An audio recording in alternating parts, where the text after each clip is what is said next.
안녕하세요. 의정부 민락동에 사는 37살 주부입니다. 올해는 별다른 큰일도 없었던 것 같은데 벌써 연말을 앞두고 있네요. 사실 별일 없이 사는 게 좋은 거긴 하죠. 지금의 삶이 평화롭고 좋습니다. 아이 키우기 힘들긴 하지만 나 괴롭히는 사람 없이 내 몸뚱이 하나랑 내 새끼만 챙기면서 살면 되니까요. 사실 저는 3년간의 결혼 생활 접고 2년 전에 이혼했어요. 이혼이라는 게 하고 나면 별거 아니라는데 그게 뭐라고 저는 그렇게 망설였는지 모르겠습니다. 저는 인과응보라는 말을 그다지 믿는 사람은 아니었는데 남의 눈에 피눈물 나게 한 사람들은 어떻게든 돌려받는다는 걸 제 눈으로 보긴 했습니다. 바로 제 이혼 과정을 통해서요. 자신 있게 말씀드릴 수 있는 건 이혼 기간 내내 저는 아내와 며느리라는 역할에 최선을 다하려 했다는 겁니다. 저는 이혼하는 순간까지도 내가 나쁜 업을 쌓고 있는 게 아닌가 많이 고민했었어요. 다른 분들 사연 들어보면서 내가 독하고 나쁜 사람은 아니구나 위로를 많이 받기도 했고요. 남들 보면 결혼해서 아이 낳고 내 집 마련하고 집 늘려가며 순서대로 잘 살기만 하는데 저는 결혼하고 몇 년간을 부모님 돌보느라 너무 힘들게 보내고 나중에는 지쳐버린 것 같아요. 결혼하고 1년 조금 지났을 때 집안에 우환이 닥쳤었는데요. 친정엄마가 갑자기 위암 3기 선고를 받으시는 바람에 너무 힘들었었어요. 제가 장녀이기도 하지만 아직 결혼 안 한 동생은 직장 생활하느라 사정상 엄마를 옆에서 돌볼 형편이 안 되었고요. 아빠도 일을 하셔야 해서 엄마 간병은 거의 제가 도맡아 했었어요. 제가 사정이 여의치 않을 때는 간병인을 쓰기도 했지만 엄마 수술하고 병원에 있는 동안은 거의 제가 감당했습니다. 그런데 시어머니는 제가 친정엄마 간병에 매달려 있는 걸 대놓고 못마땅해 하셨어요. 언제까지 우리 아들 퇴근하고 살림하게 할 거니? 네 친정엄마가 당장 돌아가시는 것도 아닌데 계속 병원에서 먹고 자고 할 셈이냐? 친정아버지랑 상의해서 간병인을 쓰던가 해야지. 돈 아낀답시고 자식을 그렇게 고생시킨다니? 어머니, 제가 하루 종일 매달려 있는 거 아니에요. 당연히 제 살림 돌보면서 하니까 너무 걱정 마세요. 내가 답답해서 하는 말이야. 네 친정부모는 어쩜 시집간 딸을 그렇게 부려먹냐? 그때 친정엄마 상태가 많이 좋지 않으셨어요. 수술 후 폐렴에 걸리시는 바람에 정말 죽다 살아나셨습니다. 상황이 긍정적이지 않아서 마음이 너무 아팠었는데 어머니는 자기 아들이 퇴근하고 자기 먹을 밥하고 청소하는 게 싫으셨던 겁니다. 저한테 가끔 전화하셔서 저렇게 싫은 소리하며 간병인을 써라, 동생이랑 교대로 해라 했는데 듣기 싫었지만 그냥 흘려듣고 말았습니다. 남편은 처음에는 장모님 잘 모시라고 하더니 간병 기간이 길어지자 썩 내켜하는 눈치는 아니었습니다. 그렇다고 남편이 시어머니 말대로 살림을 다 도와줬냐면 그것도 아닙니다. 원래부터 혼자 차려 먹는 습관이 든 사람도 아니어서 제가 반찬이며 국이며 항상 준비해 놨고요. 본인은 꺼내 먹고 설거지만 하면 되는 정도였어요. 설거지 빨래는 거의 제가 할 때까지 밀어넣기 일쑤였고요. 그마저도 하기 싫다고 하면 그게 어른인가요? 애도 아니고 그 정도는 다 할 수 있는 거잖아요. 어머니 말로는 제가 친정엄마한테만 매달려 있다고 하는데 저 힘들어도 살림 내팽개치고 간병에만 매달린 건 아니었습니다. 남편이 자기 밥을 직접 차려 먹건 살림을 하건 어쨌거나 그건 어디까지나 우리 가정의 일인데 시모가 왈가왈부할 일은 아니라고 생각해요. 그런데 주기적으로 전화하거나 찾아와 살림살이 지적하며 닥달하는 거 너무 본인 입장만 생각하는 것 같아 저도 많이 서운했습니다. 그때만 해도 저 무지 착하고 순해서 시어른에게 제 속마음 따박따박 따지고 들지도 못했어요. 그러다 엄마가 통원 치료하면서 제가 한숨 돌리게 되었고요. 하지만 암 수술 후 6개월 정도 지났을 때 갑자기 엄마 상태가 안 좋아져 다시 병원에 입원하셨는데 이미 여러 장기에 많이 전이가 된 상태였습니다. 병원에서도 오래 버티기 힘들 것 같다고 했고 저희 친정집은 거의 초상집 분위기였어요. 그런데 그때 마침 추석이 다가오고 있었는데 연휴 보름 전부터 저한테 전화해서 그러시더라고요. 추석에 어쩔 거니? 그날도 병원에 있어야 하는 거니? 그러시길래 네, 그래야 할 것 같아요. 죄송해요. 올해 추석은 제가 작년처럼 미리 음식 준비하고 제사상 봐드리는 게 힘들겠어요. 일단 형님이랑 남편이랑 상의해 볼게요. 하고 대답했습니다. 그랬더니 혀를 끌끌 차며 전화를 대답도 없이 전화를 뚝 끊으시더라고요.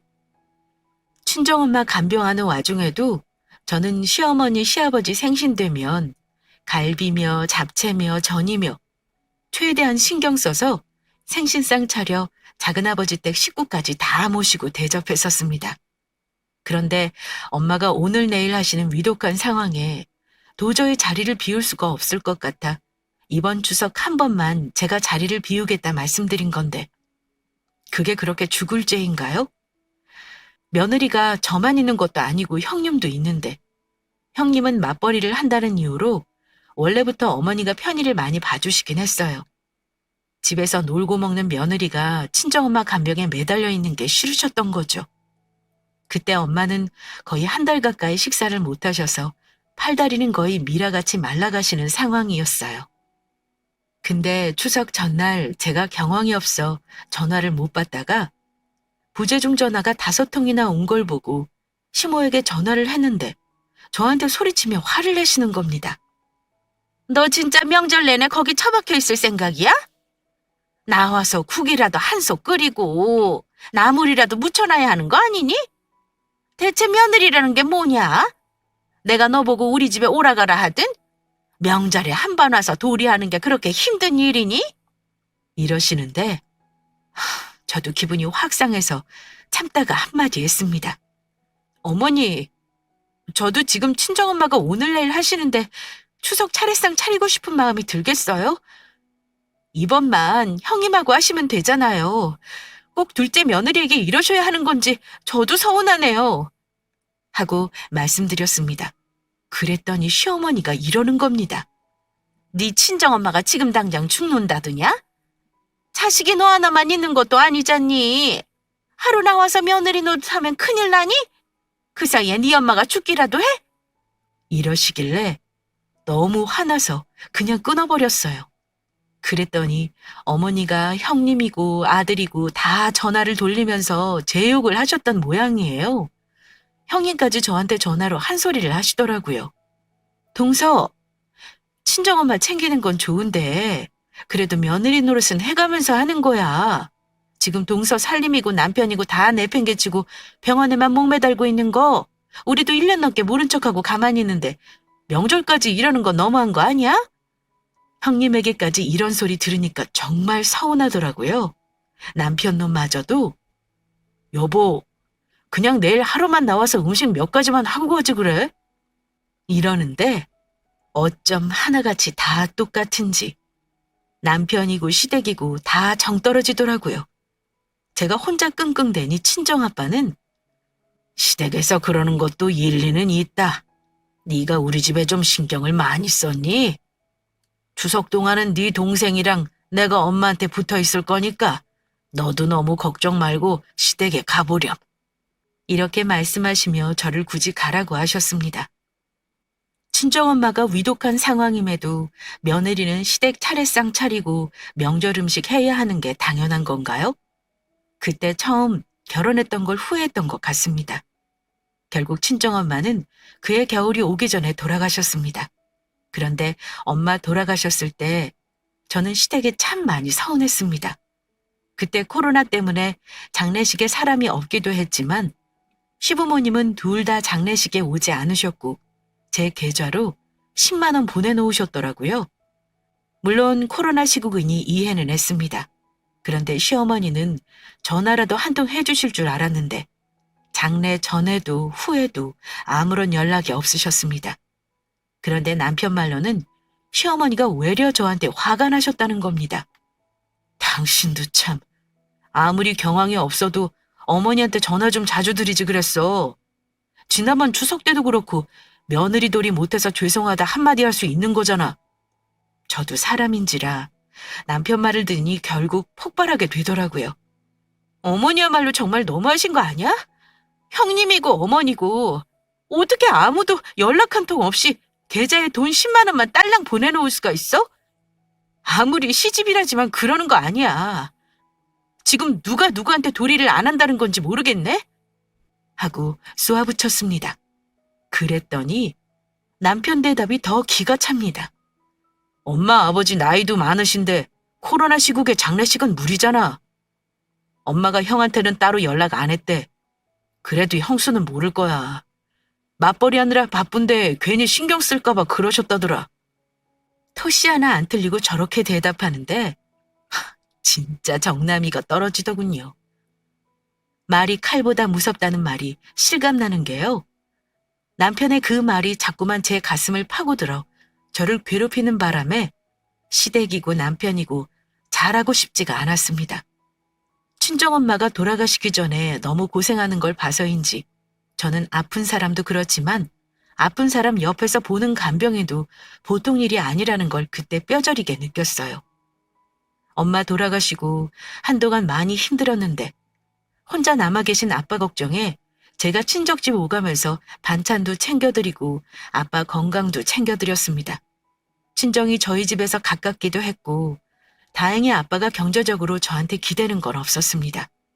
저는 엄마 돌아가시고 나서 한동안은 시댁이 이 핑계 저 핑계 대며 발걸음을 안 하려고 했습니다. 그런데 시어머니는 한 주 걸러 한 주 남편에게 전화해 저희 부부를 오라 하시더군요. 매번 이런저런 못 간다는 핑계 대는 것도 힘들고 남편도 불만 있어 보이길래 마지못해 갔더니 어머니가 저한테 이러시는 겁니다. 이제 엄마도 돌아가셨고 너도 친정에 그만큼 했으면 됐다. 원래 여자는 시집 오면 친정하고 거리를 둬야 하는 거야. 그동안은 나도 너한테 이래라 저래라 말 안 했지만 이제는 너도 친정보다는 네 남편한테 신경 써야 한다. 앞으로는 그동안 소홀히 한 며느리돌이 잘하도록 해. 알겠니? 아니, 제 친정엄마가 돌아가시긴 했지만 친정아빠나 동생들이 다 죽어 없어진 것도 아닌데 제가 왜 거리를 둬야 하는 건지 모르겠더라고요. 남편이 엄마, 이제 우리가 알아서 할게요. 이 사람이 어련히 알아서 하겠지. 어머니도 더 이상 이 사람 뭐라 하지 마세요. 라고 하니 저도 더 이상 말은 안 했지만 진짜 도로 집에 가고 싶은 심정이었습니다. 속으로는 저도 며느리 도리고 뭐고 때려치우고 싶었죠. 그래도 그땐 시댁 미워서 영 끊고 살 만큼 배짱 있는 사람은 아니었습니다. 그래서 그 후로도 명절이며 시부모 생신이며 어버이날이며 각종 행사에 그놈의 며느리돌이라는 거 잘하려고 했어요.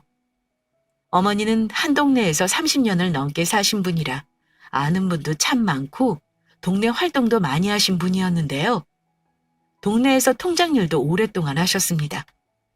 동네 일에 관심이 많아 지역 의원들하고도 안면이 있으셨고요. 좋게 말하면 지역 발전을 위해 봉사하는 적극적인 사람이고 나쁘게 말하면 오지랖 넓은 노인네였어요. 무슨 통장 협의회 회의니 지역 독거노인들 경로잔치니 온갖 행사란 행사는 다 따라다니시는 분이었고요. 집에서 가만히 살림만 하시는 분은 아닙니다. 본인은 시집살이도 많이 하고 고생 많이 했다고는 하시는데요. 글쎄요. 제가 봤을 때는 시아버지가 벌어다 주는 돈으로 자식 둘 공부시키고 하고 싶은 거 다 하고 사신 분으로 보였습니다. 그렇다고 집안 형편이 넉넉하진 않았어요. 시아버지가 퇴직하시고 퇴직금으로 치킨집 차렸다가 한번 망했다고 들었거든요. 그러다가 젊을 때 따놓으신 공인중개사 자격증으로 부동산 차리셨고 시어머니는 그냥 뭐 이것저것 동네에서 이 일 저 일 다 하셨다는데 정확히 얼마나 버는지는 모릅니다. 다행히 시부모 사는 집은 자가라고 들었어요. 중요한 건 저 결혼할 때 시댁에서는 지원이 단 1원도 없었고 예단도 처음에는 필요 없다 하시더니 말 바꿔달라고 하셔서 그냥 500만 원 드렸고 돌려받은 거 없습니다. 신혼집 마련할 때 저희는 처음에 대출 껴서 아예 집을 샀었거든요. 따져보면 제 쪽에서 더 많이 보태고 같이 빚져서 산 건데 예단은 왜 받으시겠다는 건지. 저는 당연히 예물도 못 받았습니다.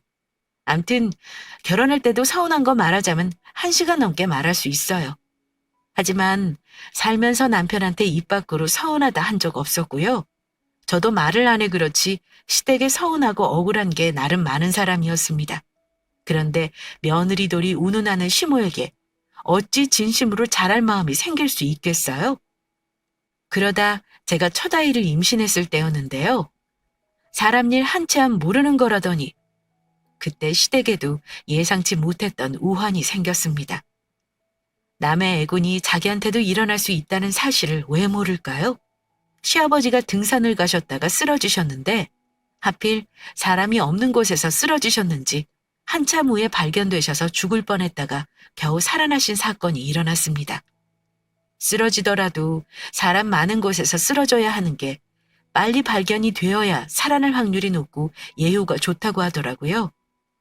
저희 시아버지는 급하게 병원으로 옮겨 수술을 받으셨지만 골든타임을 놓친 바람에 예후가 좋지 않으셨어요. 며칠 전까지만 해도 멀쩡하게 일상생활을 하셨던 양반이 하루아침에 중증 질환을 앓는 병자가 되신 겁니다. 그런데요, 정말 답답했던 게 뭔 줄 아시나요? 시댁도 참 대책 없는 게 그 흔한 보험 하나를 이날 이때까지 들어놓은 게 없었던 겁니다. 그 많은 수술비와 병원비를 다 어찌하겠어요? 다 자식들이 부담해야 하는 몫이 되어버린 거죠. 대체 어머니는 나한테 그렇게 큰 소리만 치시고 아버지 보험 하나를 안 들어놓은 거야?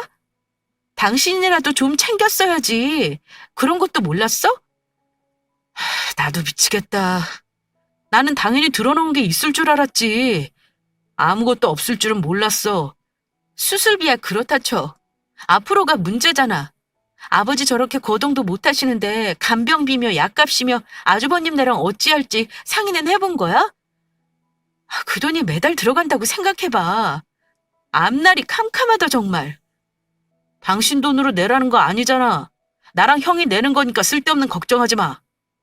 대책이 없어 보이는 모습에 제가 답답해 남편을 채근했습니다. 시아버지는 수술하고 어느 정도 회복하신 후 집으로 오셨지만 정상인의 몸은 아니셨습니다. 일상생활도 옆에서 누군가의 도움이 없이는 힘든 상태였어요. 하필 오른쪽을 못 쓰게 되신 바람에 씻는 것, 먹는 것, 입는 것, 싸는 것 모두 혼자 하기 어려워하셨습니다. 그나마 어머니는 쌩쌩하셔서 다행이었어요. 저는 집에 오면 당연히 시어머니가 시아버지를 돌보실 줄 알았습니다. 그런데 일이 엉뚱하게 흘러가더군요. 아버지가 퇴원해 집에 오신 다음 날부터 어머니는 저한테 매일 전화를 하셨습니다. 예, 내가 오늘 일이 있어 나가봐야 해. 11시까지 집으로 좀 와서 네 아버지 식사 좀 챙겨드려라. 초반에는 일이 있으시다며 저한테 아버지 식사를 부탁하셨습니다. 시댁이 먼 것도 아니라 거절하기도 뭐하잖아요. 게다가 전 일도 안 하니 딱히 거절할 이유를 대기도 어려웠고요. 거짓말을 못하는 성격이기도 해서 그럴 때면 제가 시댁에 가서 아버지 식사를 챙겨드렸습니다. 그런데 아시다시피 가서 식사만 달랑 챙겨드리고 올 수 있는 게 아니더라고요. 수저를 제대로 사용하지 못하셔서 옆에 앉아 음식 수발도 해야 하고 치우고 나서 손이며 얼굴도 닦아드려야 하는 거고요. 분명 시어머니가 살림을 하는 집임에도 위생관념이 워낙 없으셔서 살림도 엉망이었습니다. 그 꼴 못 보는 저는 싱크대 청소, 화장실 청소, 빨래까지 다 하고 집에 돌아오곤 했습니다. 어머니, 오늘 몇 시쯤 돌아오시는 거예요? 저도 집에 가서 저녁 준비해야 하는데요. 나 저녁 먹고 들어갈 것 같구나. 가는 김에 네 아버지 저녁상까지 좀 파놓고 가라. 치우는 건 내가 가서 하마. 네? 어머니, 그래도 아버지 혼자 못 드셔서 제가 옆에서 봐드려야 하는데요. 조금 일찍 오시면 안 되나요? 내가 노느라 못 가는 게 아니잖니. 사정이 있어서 그래. 오늘만 좀 부탁하마. 결국 저는 임신한 몸으로 하루 종일 시댁에서 치닥거리를 하고 저녁 늦게야 집으로 돌아오곤 했습니다. 가끔이야 그렇게 해드릴 수 있죠. 문제는 가끔이 아니란 데 있었습니다. 어머니는 그 후로도 아침 일찍 나가시면서 저한테 아버지를 돌봐달라 통보하든 말하고 나 몰라라 하시는 일이 많았습니다. 임신 중반 무렵이 되며 배가 불러오자 저도 너무 힘이 들더라고요. 그때는 거의 하루 한 번 시댁을 매일 드나들었는데 배가 뭉치기도 하고 너무 힘들어서 참다 남편에게 말했습니다. 아버지를 나한테만 맡겨놓고 어머니 너무하시는 거 아니야? 내가 무슨 간병인도 아니고 배 나오니까 나도 너무 힘들다고. 차라리 간병인을 쓰는 게 어때? 아주버님이랑 상의해서 하루 몇 시간만이라도 간병인을 쓰자. 어머니는 맨날 뭘 하고 다니시는 건지 집에 붙어있지도 않고 나한테만 의지하시잖아. 하루 이틀도 아니고 내가 계속 이렇게 할 수는 없어. 나중에 애 낳으면 그땐 어쩔 건데? 힘들겠지만 당신이 조금만 더 고생해주면 안 돼? 사실 지금 형도 사업이 많이 어렵대. 형수가 버는 돈으로 대출금 메꾸느라 정신이 없는가 보더라. 나도 빤한 월급에 간병인까지 쓰기에는 여유가 없다니까. 지금 우리 집에 당신 말고 시간 여유 되는 사람이 없잖아. 뭐? 시간 여유? 그러니까 당신 말은 우리 집에서 내가 놀고 먹는 사람이니까 내가 해야 한다 뭐 그런 거야?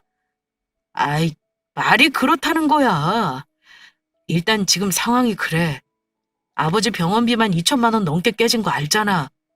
당분간 당신이 좀 애써줘. 지금 나도 힘들어. 주말까지 풀로 채워가면서 일하는 거 당신도 봐서 알 거 아니야. 주말에 일한다고 뭐 몇백이라도 더 받아? 차라리 그 시간에 당신 아버지는 당신이 돌봐. 나 지금 몇 달째 주말에도 제대로 쉰 적 없어.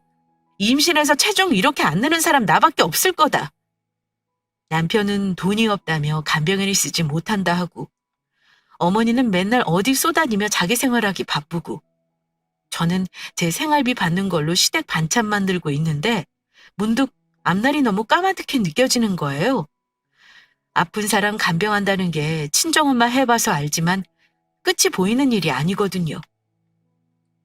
아무튼 나도 너무 힘들어. 더 이상은 못하니까 당신 어머니한테 말하든지 어떻게든 방법을 찾아. 나 내일 산부인과 가는 날이니까 때려 죽어도 당신 집 못 가. 어머니한테 말씀드려줘.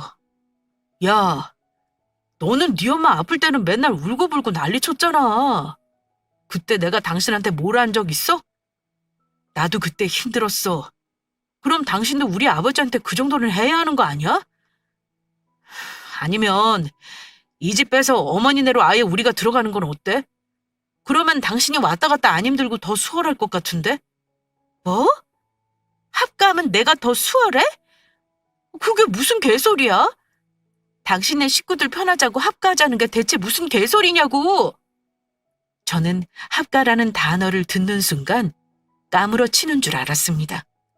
남편에게 다른 방법을 찾으라며 악을 썼지만 사실 대책이 있을 리가 없다는 걸 알고 있었습니다. 그런데 다음날 아침 꼭두 새벽부터 어머니에게 득달같이 전화가 오는 겁니다. 예미야, 너 우리 상우한테 네 아버지 간병인 찾아보라고 그랬니? 그래서 오늘은 못 오겠다 이거야? 네, 어머니. 저도 이제 배가 불러오고 해서 몸이 많이 힘들어요. 오늘은 병원도 가야 해서요. 제가 매일 가서 아버지 간병할 수는 없고요. 저도 제 할 일이 있는데요. 일단 오늘은 못 갈 것 같아요. 그랬더니 어머니가 노기가 가득한 목소리로 이러시는 거예요. 예, 너 기억 안 나니? 너, 네 엄마 평시중 할 때는 하루가 멀다고 붙어 있었잖아. 너는 친정부모만 부모고 시부모는 남이야? 네 부모한테 자식돌이 한다고 했으면 며느리돌이도 해야 하는 거다. 내가 이 나이에 멀쩡한 며느리 놔두고 남편 병시중을 해야겠어? 너 그러는 거 아니다. 나는 예전에 시부모 집에서 삼시세끼 다 해드렸고 내 손으로 똥오줌까지 받아가며 돌아가실 때까지 모셨어. 내가 너한테 이런 것까지 요구하는 건 아니잖니? 며느리로서 그 정도는 당연히 해야 하는 거야. 어머니, 당연한 게 어딨어요? 부모 자식 간이라고 병가도 당연한 건 아니에요. 친자식인 남편도 있고 아주버님도 있는데 왜 저한테만 떠넘기시냐고요. 저 더 이상은 못해요. 네가 나가서 돈을 벌어오니? 큰애 부부는 돈 버느라 바쁜 거 몰라? 그나마 너는 집에서 살림만 하고 애가 있는 것도 아니잖아. 천년만년 시아버지 병시중할 것도 아닌데 너는 그걸 못 참고 늙은 시애미한테 못하겠다 따지고 들어? 가만히 들어보면 제가 집에서 놀고 먹느라 할 일이 없는 여자란 뜻이잖아요. 어머니랑 얘기 더 해봤자 더 이상 말이 안 통하겠더라고요. 저도 나중에 제 남편이 아프면 제가 간호 안 하고 며느리한테 하라고 해야겠네요. 제가 집에서 놀고 먹는다고 생각하시는 줄 몰랐어요. 아무튼 저 더 이상은 아버지 매일 그렇게는 못 봐드려요. 중간에 아버지 기저귀는 어쩌라고요? 며느리가 시아버지 기저귀 갈아드릴 수는 없잖아요. 아버지도 그건 싫으시다는데 그런 건 어머니가 해주셔야죠. 아무튼 나는 더 할 말 없다. 네가 결혼하자마자 허구 헛날 네 친정한테만 가 있었던 거 내가 별말한 적 없잖니? 지금 그건 네 시아버지한테 갚는다고 생각해. 나도 바쁜 사람이라 집에만 매여 있을 수는 없어. 자기 부모가 아픈데 며느리에게 모든 짐을 떠넘기고 나 몰라라는 자식도 이해 안 갔지만 자기 몸은 멀쩡하면서 시아버지를 저렇게 나 몰라라는 남편도 도무지 이해할 수 없었습니다. 그 스트레스를 제가 고스란히 떠안을 자신이 없어서 남편과 단판을 지으려 했습니다. 그런데 이 남편이라는 놈도 한심한 것이 매일 야근을 핑계로 집에 늦게 들어오고 주말까지 일을 한답시고 아침 일찍 나가버리고 저한테는 도통 관심이 없었습니다. 결혼하고 나서 친정엄마 돌아가시고 이제 좀 괜찮으려나 했는데 그 다음엔 아버지가 쓰러지시고 솔직히 좋은 일보다는 안 좋은 일이 더 많은 것 같고 부부 사이가 소원해지기도 했습니다. 제가 아이 가진 걸 알고 임신 소식을 남편에게 알렸을 때도 남편은 아주 기뻐하지도 않았습니다. 사실 그것도 저는 상처로 남았습니다. 임신? 정말이야? 생각지도 못했는데 수고했네.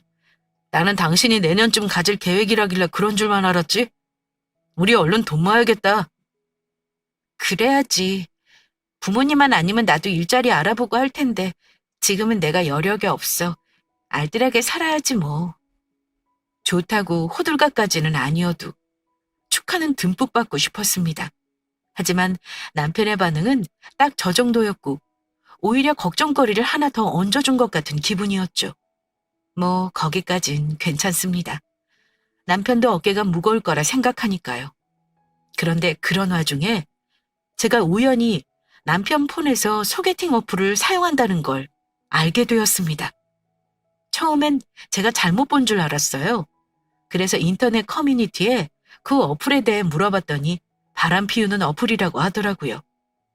제가 성격상 치밀하게 준비하고 모른 척하고 뭐 이런 걸 잘 못합니다. 그래서 그거 알자마자 남편한테 바로 물어봤어요. 돌직구 날리면서요. 그랬더니 본인이 한 것이 아니고 사무실 동료가 와이프한테 걸릴까봐 자기 폰을 좀 빌려줬다는 말도 안 되는 거짓말을 하며 얼렁뚱땅 넘어가려고 하는 겁니다. 거짓말인 거 뻔히 아는데 바보처럼 그 말 믿고 싶어서 더 이상 추궁하지 않고 그냥 넘어가 줬습니다. 앞으로 내 눈에 이상한 거 또 보이면 그땐 당신이랑 끝인 줄 알아? 그랬더니 자기는 하늘을 우러러 부끄러운 게 한 점도 없다고 하더군요. 그런데 사람이라는 게 한 번 신경이 쓰이기 시작하니까요. 남편이 하는 행동이 전부 의심이 되는 겁니다. 처음 참은 게 저의 최대 실수인지 남편은 종종 연락을 아예 두절하고 잠수를 타기까지 했습니다. 당연히 뭔가 딴짓을 하고 있다는 의심을 했죠. 그런데 정말 남편이 외도를 할까봐 너무 무서웠어요. 저는 바보같이 남편 도움 없이 산부인과 정기검진도 혼자 다녔고 만삭 때 힘겨울 때도 저 혼자 버텼고 출산하기 직전까지 시댁에 가서 밥을 했고요. 그뿐만 아니라 출산 때에도 얼굴만 잠시 비추고 자신은 일을 하러 간다고 나가고 수술하고 소변줄 꽂고 움직일 수 없었을 때에도 남편은 제 옆에 없었습니다. 그럴 때 친정엄마도 없다는 게 너무 서러워 아기 낳고 참 많이 울었네요. 아기 낳고 얼마 되지 않아 시아버지가 병원에 입원하신 적이 있었는데 그땐 아기까지 보느라 제가 정말 여력이 안 되더라고요. 그런데 어머니는 이틀도 안 되어 저한테 전화해서 우시며 화까지 내셨습니다. 내가 허리 아파 죽겠는데 네 시아버지 똥기저귀에 병시 중에 너무 힘들어. 병실 사람들이 다 며느리 욕하는 거 아니? 이 집 며느리는 대체 뭐 하냐는 거야. 기본 도리는 제발 하고 살자. 응? 하시며 아주 대놓고 말씀하시더라고요. 그래서 주말에 아기를 남편에게 맡겨버리고 병관하러 갔어요. 그랬더니 더 화내시더라고요. 본인 아들한테 애 맡겼냐고 화내시면서요. 도대체 나더러 어쩌라는 건지. 그 일 있고 나서 호되게 뒤통수를 맞은 건 아이 낳고 돌도 되지 않은 어느 날이었습니다. 아이패드에 아이 사진 정리하다가 남편이 연동시켜 놓은 아이클라우드 사진첩을 열어보게 되었는데요. 거기에서 남편과 계속 다정한 포즈로 사진을 찍고 있는 여자를 보고 말았습니다. 사진의 내용과 날짜를 보니 제가 임신했던 초반부터 만남을 시작해 여태까지 이어지고 있었습니다.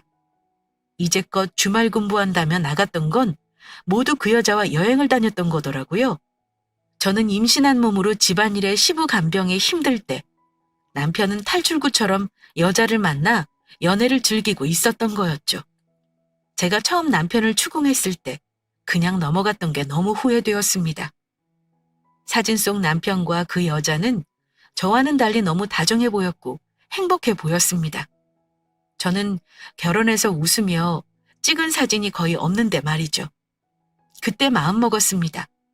아이는 무슨 일이 있어도 내가 키우고 이혼해야겠다고요. 그리고 저는 그날로 시댁이고 뭐고 다시는 발걸음을 하지 않겠다 다짐했습니다. 그리고 남편의 외도 증거를 차근히 모아나갔고요. 알고 봤더니 남편 상간녀는 저희 집에서 10분도 안 되는 거리에 사는 여자였습니다. 뭘 숨기는 게 허술한 남편은 카드 영수증이며 문자며 아주 보란듯이 없애지도 않았길래 증거 모으기는 쉬웠죠. 남편은 제 생일이며 결혼기념일은 한 번도 안 챙겼으면서 화이트데이나 빼빼로데이 같은 기념일엔 상간녀와는 알콩달콩 선물을 주고받았더라고요. 상간녀 또한 남편이 유부남인 것을 알고 있는 상태에서도 만났고요. 제가 시댁에 발걸음을 안 하니까 어머니가 애기 업고 와서 시부 식사 좀 챙기라고 말을 하길래 그때 말했습니다. 연지 아빠 지금 바람 피우느라 정신없는 거 아세요? 저 이제 바보 같은 짓 안 해요. 어머니가 아버지 돌보는 건 알아서 하세요. 저도 제 살 길 찾아서 이혼할 생각이니까요. 남편에게 여자 생겨서 이혼하겠다고 하면 아무리 아들 편이 심어도 며느리 편 들어줄 수 있는 거 아닌가요? 그런데 어머니는 남편의 외도하는 걸 제 탓을 하셨습니다. 뭐 이혼? 아이고 내가 이럴 줄 알았다. 그놈이 여자 만나는 것 같았어. 네가 남편 간수를 얼마나 못하면 이런 일이 있어? 결혼해서 지금껏 네가 남편에게 신경 쓴 게 대체 뭐냐? 살찌고 화장도 안 하고 여자로서 매력도 하나 없으니 남편이 집에 들어오지도 않고 밖으로 도는 거지. 아이고 내 팔자야. 결국은 며느리가 잘못 들어온 거지 뭐냐. 네가 우리 집 시집 오고 나서 대체 좋은 일이 하나도 없잖니? 가재는 개편이고 팔은 안으로 굽는다는 말이 딱 맞더라고요. 어머니, 정말 너무하시네요. 대체 며느리 도리가 뭐예요? 제가 시집 와서 잘못한 게 대체 뭔데 이런 꼴을 당해야 하냐고요. 저 이 집하고 인연은 여기까지예요. 다시는 저한테 연락하지 마세요. 저는 친정아빠 도움을 받아 아기를 데리고 친정집으로 왔습니다. 그런데 그 집구석 정말 못돼 먹은 게 결혼 파탄이 나고 가정이 깨진 걸 끝까지 제 탓을 하더군요. 제가 마치 집을 먼저 뛰쳐나갔다는 식으로 상황을 몰아갔고요. 시어머니는 심지어 친정으로 저를 찾아오겠다며 협박하기까지 했습니다. 애까지 있는데 이혼해서 아빠 없는 자식 만들 셈이냐며 악을 쓰셨고요. 애를 놓고 나가는 말까지 하셨습니다. 자기 남편도 돌보지 않는 분이 손주를 키워주실 리가 있나요? 어처구니가 없어 웃음만 나왔습니다. 친정아빠는 여태껏 제가 그렇게 참고 살았던 것도 몰랐다며 눈물까지 보이셨고 남편 놈에게 호통치셨습니다. 자네가 무릎 꿇고 싹싹 빌어도 나는 내 딸 그 집에 다시 못 보내. 내가 있는 돈 없는 돈 다 끌어모아서 내 딸 도와줄 거니까 법대로 하게.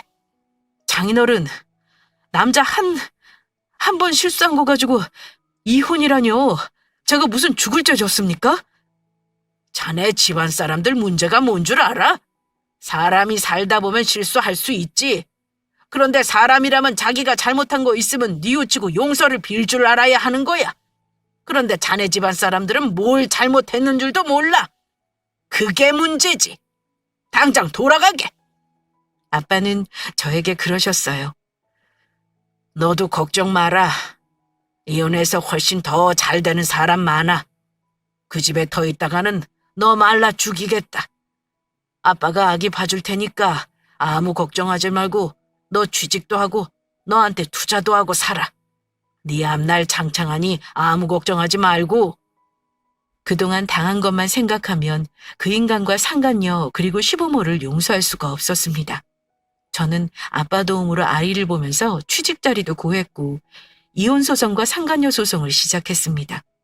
소장 받고 나서도 얼마나 뻔뻔한지 남편은 아예 카톡 프로필까지 그녀과 찍은 사진으로 바꾸더군요. 그때는 자고 있는 저희 딸 보면 억장이 무너지는 기분이었습니다. 한창 말 배울 때 아빠를 부를 때마다 딸이 너무 안쓰럽고 가슴이 찢어지는 때도 있었고요.